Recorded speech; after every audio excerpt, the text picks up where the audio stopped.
السلام علیکم۔ خبر شامل کریں گے مدن لال نمائندہ کی۔ نیو ایئر نائٹ پر ہوائی فائرنگ کرنے والوں کے خلاف سخت ایکشن لیا جائے گا۔ D I G south Irfan Ali Baloch نے ساؤتھ پولیس اور عوام الناس کی آگاہی کے لیے ویڈیو پیغام جاری کر دیا۔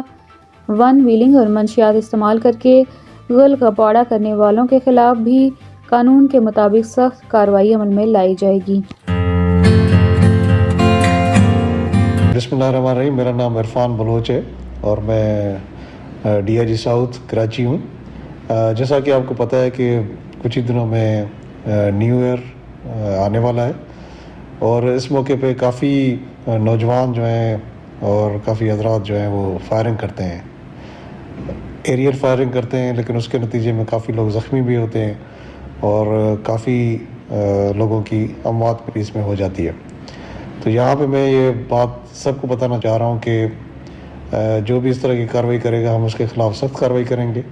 324 اقدام قتل، اور اگر کسی کی ڈیتھ ہوتی ہے خدا نخواستہ تو ہم اس کے خلاف قتل کا مقدمہ بھی درج کریں گے۔ اور جو لوگ نشہ کر کے نکلتے ہیں راستوں پہ اور بیہودہ حرکتیں کرتے ہیں ان کے خلاف بھی ہم بڑی سخت کارروائی کریں گے۔ اور میں پولیس کو بھی میں نے انسٹرکشنز دی ہیں کہ اس طرح کے واقعات میں جو بھی لوگ انوالو ہوں گے ہم ان کے خلاف سخت کارروائی کریں گے۔ ہماری کوشش ہوگی کہ نئے سال کو ہم پرامن طریقے سے اس کو منائیں، لیکن یہ نہیں ہے کہ ہم کسی کو بھی اجازت نہیں دیں گے کہ وہ قانون اپنے ہاتھ میں لے، فائرنگ کرے اور لوگوں کو زخمی کرے یا لوگوں کی اموات اس میں ہو۔ Thank you very much.